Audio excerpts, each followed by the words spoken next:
یہ امت پر جو ہے پے در پے آفتوں میں سے ایک بڑی آفت ہے، اور زلزلے کا آنا جو ہے وہ یقیناً، کیونکہ اچانک ایک آفت آتی ہے تو آدمی کو اندازہ بھی نہیں ہوتا ہے۔ ہماری ذمہ داری بحیثیت امتی یہ ہے کہ حضور پاک صلی اللہ علیہ وسلم نے فرمایا امت کی مثال ایک جسم کی طرح ہے، یعنی اشتق عینہ اشتق کلہ، اگر ایک آنکھ میں تکلیف ہوتی ہے تو سارے جسم کو تکلیف ہوتی ہے۔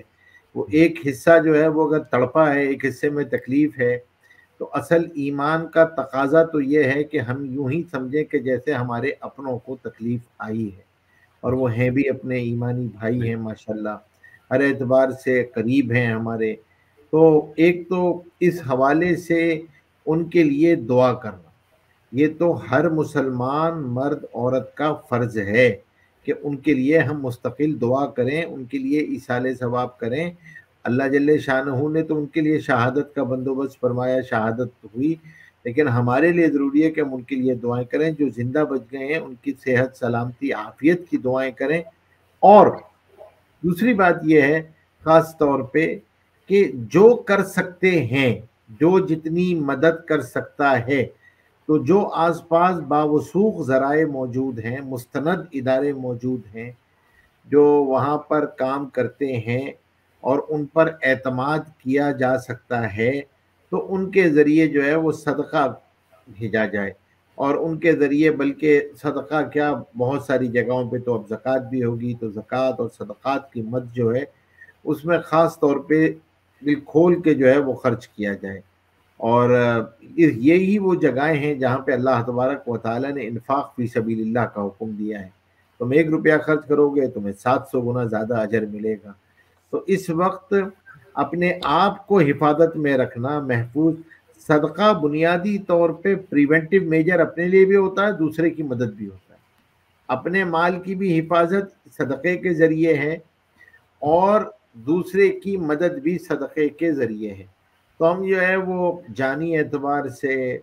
اگر کوئی جا سکتا ہے اور مدد کر سکتا ہے تو اس کو آگے بڑھ کے جانا چاہیے۔ کوئی جو ہے وہ مالی صدقہ دے سکتا ہے تو مالی صدقہ، کوئی دوسروں کو تیار کر سکتا ہے مالی صدقہ دینے کے لیے تو دوسروں کو مالی صدقے کے لیے تیار کیا جائے۔ اور اس وقت ان کی ڈھارس، ان کی تسلی، یہ ضرورت ہے سب سے زیادہ، جو اس وقت کیفیات حالات آتی ہیں اور جس طرح کا جو ہے وہ ٹراما کی کیفیت ہوتی ہے، اور اس میں انسان کے دماغ بھی معاف ہو جاتا ہے، جسم بھی معاف ہو جاتا ہے بالکل۔ اس وقت ان کے لیے اگر ہم یہاں سے جا نہیں سکتے تو یہ ہر مسلمان کے لیے ضروری ہے کہ ہم کم از کم بیٹھ کے ان کے لیے دعا تو کریں، کم از کم دعا تو کریں کہ اللہ آگے آفتوں سے حفاظت فرما، ان کو www.darsuquran.com محفوظ فرما۔ کیونکہ ابھی جب کام جاری تھا اور یہاں پر جو ہے وہ امدادی کارروائیاں ہو رہی تھیں، تو اس دوران بھی آفٹر شاکس جو ہیں وہ بہت ہی سخت قسم کے آئے ہیں، جس کی وجہ سے بعض جگہوں پہ امدادی کارروائیوں کو روکنا پڑا ہے۔ پھر ایک اللہ کی طرف سے جو ہے وہ حالات میں سختی اس اعتبار سے ہے کہ بارش ہو رہی ہے بعض جگہوں پہ برف باری ہو رہی ہے، تو موسم کے اعتبار سے بھی سختی ہے، حالات کے اعتبار سے بھی سختی ہے۔ تو اللہ تبارک و تعالیٰ نے ان کے لیے تو رفع درجات کا بندوبست فرمایا ہے، ان کے گناہوں کو ان کے درجات کی بلندی کا سبب ہے، لیکن ہماری کیا ذمہ داری ہے اس اعتبار سے؟ ہماری ذمہ داری یہ ہے کہ بھائی ہم ان کے لیے دعا کریں۔ اگر ہم جو کچھ ان کو پیسہ بھجوا سکتے ہیں، سامان بھجوا سکتے ہیں، مال کے اعتبار سے جو چیزیں بھجوائی جا سکتی ہیں وہ ہم اس کو کوشش کریں۔ یعنی ہمارا تو اسلام کا جو ماڈل ہے مال میں برکت کا، وہ انفاق کے ذریعے برکت ہے۔ اللہ تبارک و تعالیٰ نے مال کی برکت کو جوڑا ہی انفاق کے ذریعے ہے۔ اللہ تبارک و تعالیٰ نے مال کی برکت کو تو اپنی یاد کے ساتھ جوڑا ہے، اور فرمایا کہ بھئی خیر الناس من ینفع الناس، تم میں سب سے بہترین آدمی وہ ہے۔ حضور پاک صلی اللہ علیہ وسلم سے سوال کیا گیا ہو از دا نوبلسٹ ون، فرمایا سب سے بہترین آدمی، بڑھیا آدمی وہ ہے جو دوسروں کے لیے نافع ہو، بینیفیشیل ہو، لوگوں کو اس کی ذات سے نفع پہنچے۔ تو ہمارے جان سے، ہمارے مال سے ان ہمارے ترکی بہن بھائیوں کو، ان کو بچوں کو، ان کو نفع پہنچے۔ نفع پہنچنے کی کیا صورت ہے کہ ہم ان پہ خرچ کرنے والے ہوں، اور جیسے انہوں نے ہمیشہ آگے بڑھ کے کیا۔ پاکستان میں جب یہ آفت آئی تھی 2008 کے اندر، تو اس وقت جو ہے وہ سب سے آگے بڑھ کر کام کرنے والوں میں جو ہے یہ ترکی کے حضرات تھے ماشاءاللہ، اور ان کی امدادی جو ہے وہ کارروائیاں تھیں اور ان کی تنظیمیں تھیں۔ اسی طریقے سے ہمیں بھی آگے بڑھنا چاہیے اور ہمیں اپنے آپ کو پیش کرنا چاہیے، اپنے مال کو پیش کرنا چاہیے، جان کو پیش کرنا چاہیے،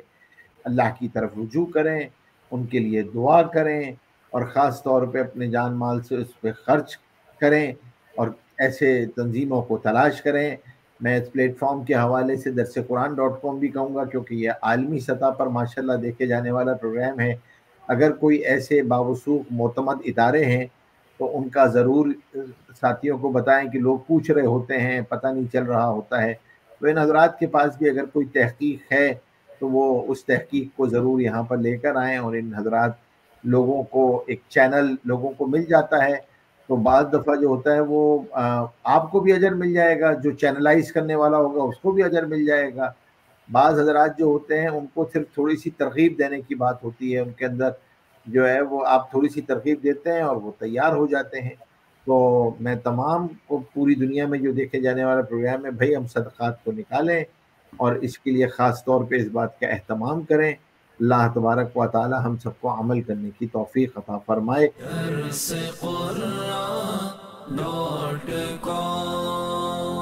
www.darsequran.com